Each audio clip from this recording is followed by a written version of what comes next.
no one should be close enough that you become uncomfortable, and you have to be so clear in your communication. So that part is definitely very important. And I think the other one, the other example that I am seeing again is, somebody who tries to bother you when you are doing something that you relaxes you, something that's your time, and somebody is bothering you. How about you tell me that, okay, you have a younger sibling in the house. They don't understand the boundaries because they're younger than you. You have learned, you know what the boundaries are. The younger people don't.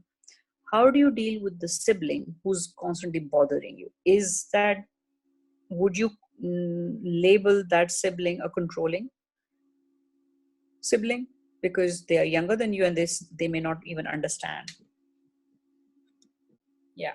How do you communicate with them, with the younger sibling, that this, I'm here for you, I love you dearly, but here is the circle, you don't come into it? How do you communicate that?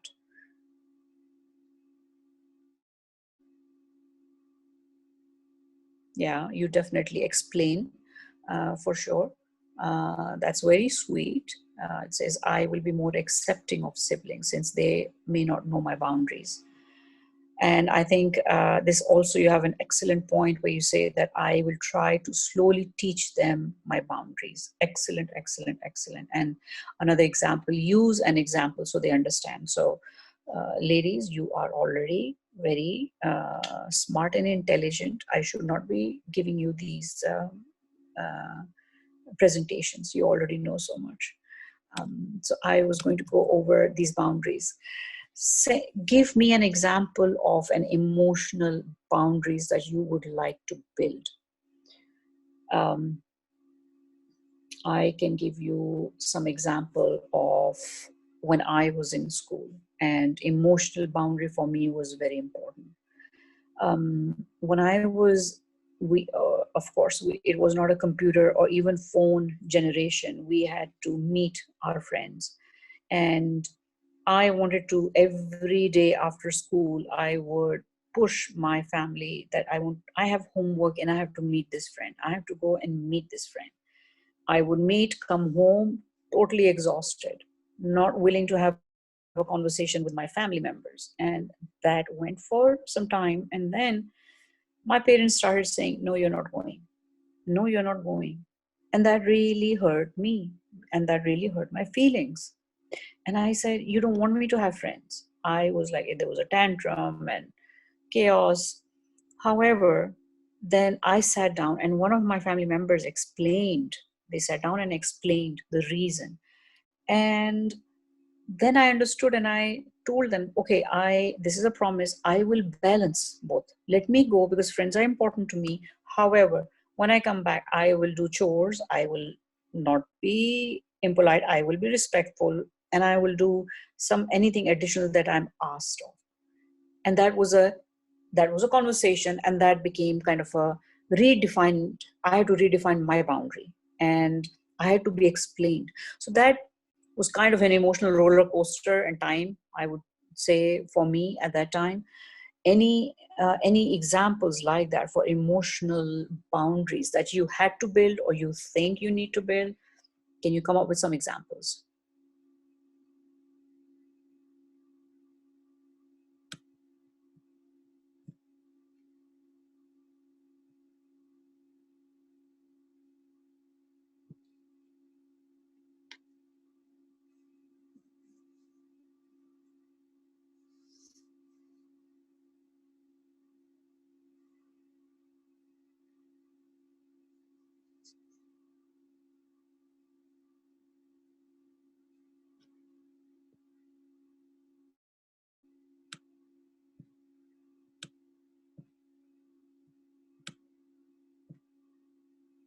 Okay. So use an example so they understand, not letting others say things that I don't like or are not appropriate. Yes, that's definitely a positive conversation.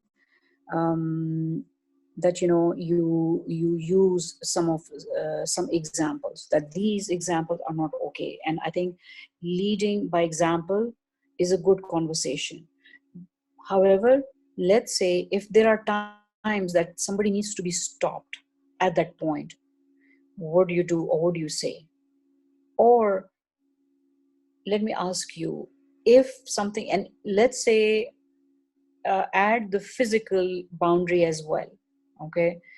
You're going in a supermarket, you are in a supermarket, and then there is a lady, and you're picking something and she's picking the same thing, and she gets angry at you, and she's in your face, and she's like, you know what, you're a child, move away out of my sight. How do you stop, de-escalate and stop? Can you share an example? How would you do that?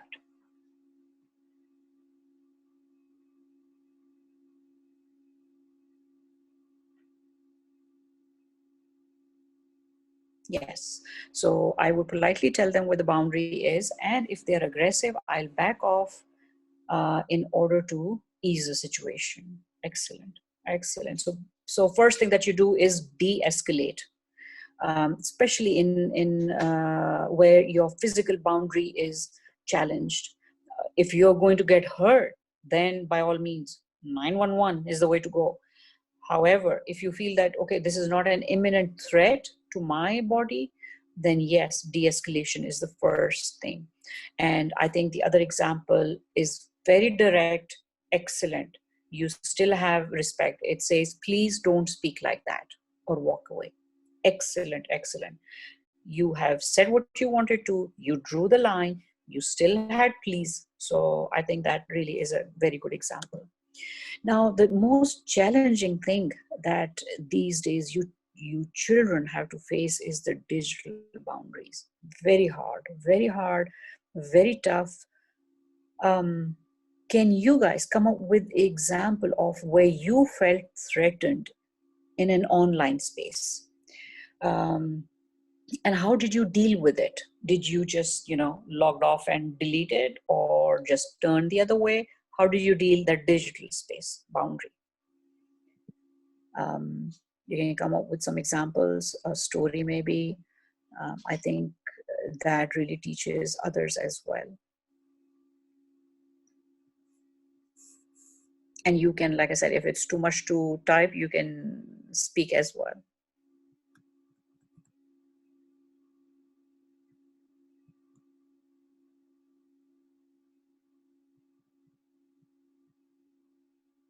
I can give you some examples of the digital space that I have seen, and how it was hard for me to unwind after that. I think one of the things, when you go into different groups, different conversations, whether they're Facebook or Instagram or wherever you go, there are different groups, and some of the groups are talking about things that really are against your ethics, your morals, your faith. Do you engage, or do you just say, I'm not going to stand up for this? How do you feel like that at that moment? That part is very important. You can write the example of digital example or a story. I would like to see that. However, keep in mind that all of this is part of communications. And when we are talking about, and going back to the initial slide of relationships, healthy relationship with family members, with your peers, you talk about your self-respect, you talk about your boundaries. Now, what happens in spite of that? In spite of that, there is always going to be evil in the world. There's always good in the world. How do you define, okay, this is it, and now I have to take some other action? Okay. One of the things that I would highly encourage all of you is these websites, and there are many websites, but please always be careful on whether they are authentic or not. And I'll share you just a couple of them. And then, of course, TMWF is always there, these websites. And they easily explain it to you that, okay, what is respect, what is safe conversations. And when you also have to see, is this a pattern of behavior or this is one off? This is a distinct difference of somebody who is a bully, who's an abuser, versus, well, my sister or my brother will always be like that, they're just annoying. See the difference? There is a difference between being annoying, being weird, versus, oh no, this is abuse, this is not okay. The difference is cycle. Always keep in mind, if there is an abuse, it is always cyclical. And when we say cyclical, it means somebody's very happy with you. Let's say even your coworker or somebody you're volunteering or your family member. Okay. You see them being very happy, and then slowly things decline. And when they decline, they may be screaming, they may be passive, they may not be listening to you. And then an incident happens, any incident, it can be screaming, it can be anything, and then it goes so bad, and then it comes back again. Maybe that person will say sorry, that person will apologize. So it's cyclical. Cyclical can be weekly, can be monthly, can be yearly. So that's your differentiator. You girls are very smart. You can tell whether this is cyclical or non-cyclical. If it is cyclical, then it is an abuse. And um, first thing, like I say, that you do reach out to us. It doesn't matter whether you're minor or not, you do reach out to us. We will have some resources. We will definitely share what we can do. Keep in mind that the minute we find out, there are certain things that we will take action on if we feel that, okay, you know what, there is a threat to the person who's calling, we will call 911. It's a life and death situation. We will definitely call 911. And even you as girls, you have to know when to call 911 and when not to, or call other organizations for help, for long-term help. That, you know what, I feel that this is happening in my house, how can I get resources, how can I get help? So these are some of the websites where you have literature, they have some safe numbers for you to call, and you can always call and get more literature, get more help. So this basically kind of wraps up my presentation. I definitely want uh, for you to ask me questions, and you can open up, you can definitely um, share some comments. And again, going back to, I was tying this to Girl Scouts, because Girl Scouts, or again TMWF, these are organizations that mean well for women, that mean that we are trying to empower girls.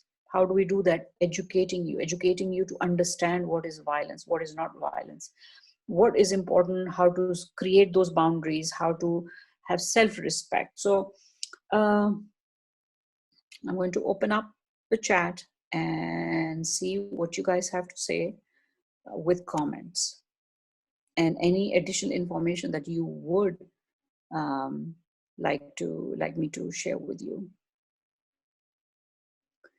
And I saw one of the examples of digital boundary is that I would leave that group. So do you all agree? Is that a good idea? You all can unmute and speak. You would too. Okay. Okay. You all think that, majority of you think that you will leave those groups. Okay. Okay. Fair enough. Fair enough. I think if that's creating boundary for you, yes, by all means, for sure. Tell me about some of the examples you see in your school that, you know, the boundaries are crossed left, right, and center, or something that happens in the household that you feel that boundaries are crossed and nobody pays any attention? Any examples?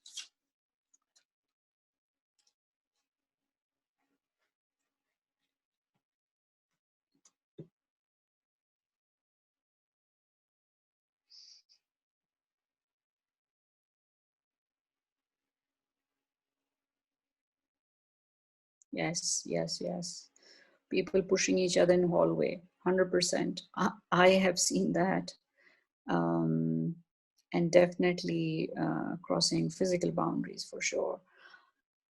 And I think, and especially when it's in between classes and going into lockers and pushing each other, going into each other's lockers and phones. I think those are definitely some of the boundaries that you see at school being crossed. And I think it's very tough because if you stand up for yourself and say, here, just don't do it, people may think, whoa, what happened to this girl? She's screaming, or they will have another label for you. How do you have a good example of how to manage that? If somebody's, okay, going and checking into somebody else's backpack or phone, locker as well, how would you handle that?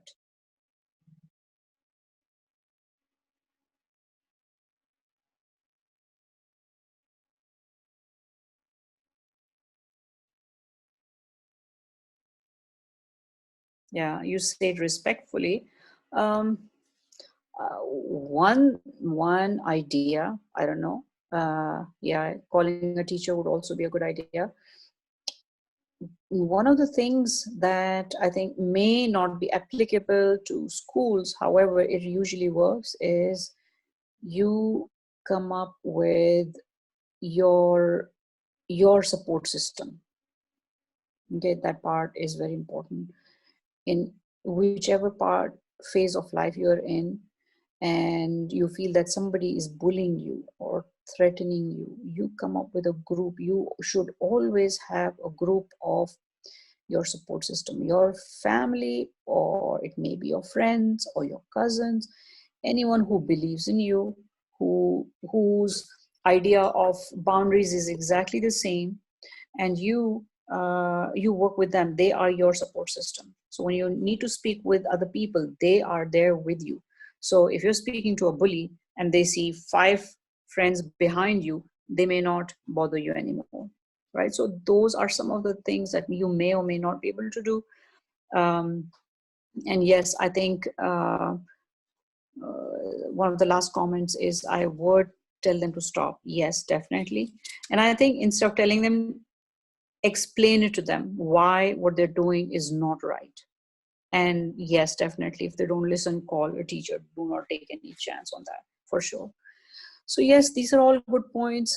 I think you already, I was checking, I was taking a pulse of your age and how do you feel about relationships and how do you feel about a healthy versus not healthy relationship. And I think you are very mature. You know what it means, or what is the definition of a healthy boundary, healthy relationship.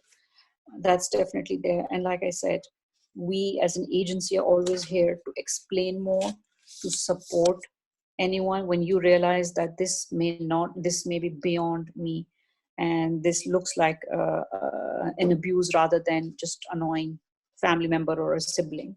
There you can differentiate, and we are here to help you. That kind of wraps up my presentation, but I'm open to questions, comments, or just a chat. Yeah.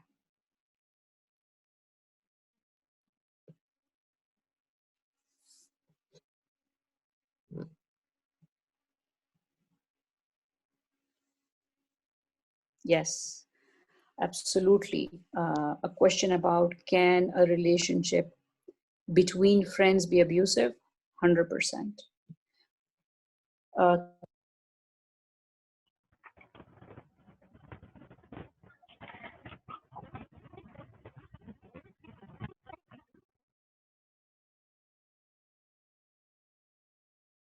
not, they are using, or they have this control issue.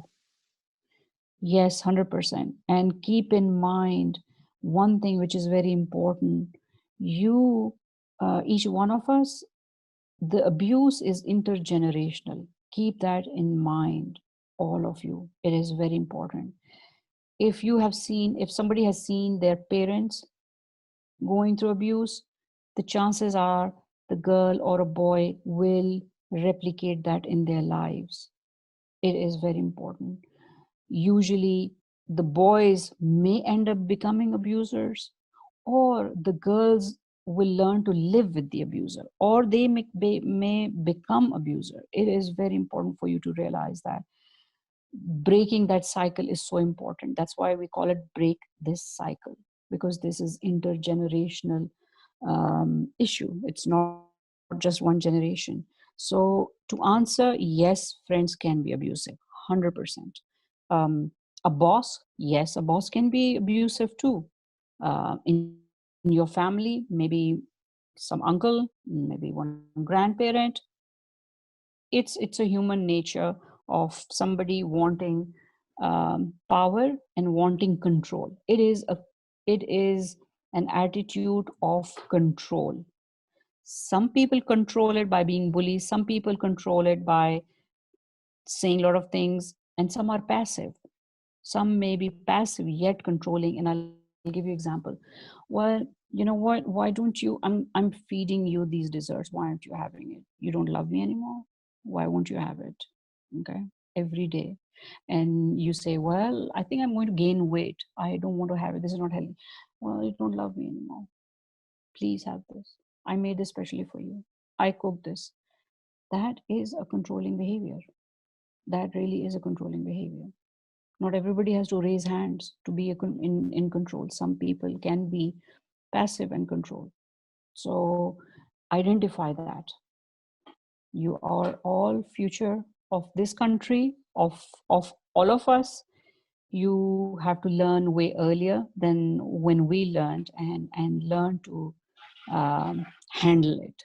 Learn to know where to stop, when to say yes, when to say no. Yes, any other question? If you don't have any questions, I'm going to share my email with you all.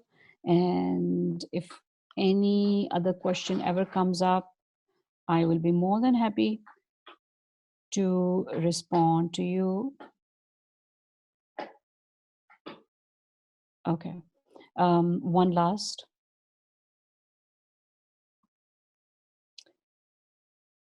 Yes, and I think one last comment or a question is sacrificing your own needs to please others. Yes, 100%. If you there's a very fine boundary on sacrificing your own needs to please other. There is one needs a very strong emotional boundaries for sure, but keep in mind there's a very fine balance, okay, on how much are you sacrificing. As parents, me as a mother, if I have to choose between, should I feed my child or should I take a meal, I would easily sacrifice. But I would not call that having an emotional boundary. That is something that I want to do, because I don't feel bad about it. But if you sacrifice and you feel bad about it, then you need boundaries. If I have ice cream and my child comes running and they want ice cream, I'll be happy to give, because that is not sacrificing. I would be happy. I would not even think about it twice. So that I would sacrifice happily. And then there are things that I will not sacrifice. So that's the fine line.